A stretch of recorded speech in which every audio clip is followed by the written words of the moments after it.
کبھی بھی غصے اور جذبات میں فیصلہ نہیں کیا کرے۔ یہ آپ کے سامنے ویڈیو میں ہے، بچہ کتنا زار و قطار سے رو رہا ہے۔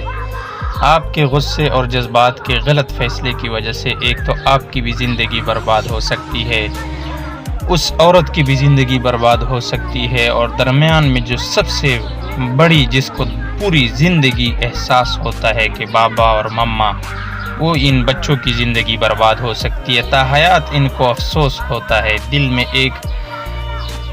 میں ایک ارمان سا رہ جاتا ہے۔ تو یقین مانیں، بہت سوچ سمجھ کر برداشت کے ساتھ زندگی گزاریں۔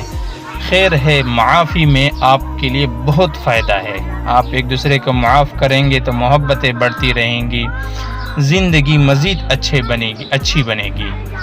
لیکن اگر آپ معمولی سی باتوں میں غصے میں آ جائیں، تیش میں آ جائیں، برداشت ختم ہو جائے، جذبات میں آ جائے، تو یہ آپ کو غلط راستے کی طرف لے جائیں گے، جس سے آپ کی بھی زندگی تباہ ہو جائے گی، ان بچوں کی بھی زندگی تباہ ہو جائے گی، اور اس عورت کی بھی گھر تباہ ہو جائے گا۔ اللہ رب العزت ہم سب کو سمجھنے کے ساتھ اور برداشت کے ساتھ، صبر و تحمل کے ساتھ ایک دوسرے کو معاف کرنے اور آپس میں زندگی گزارنے کا طریقہ بتائے۔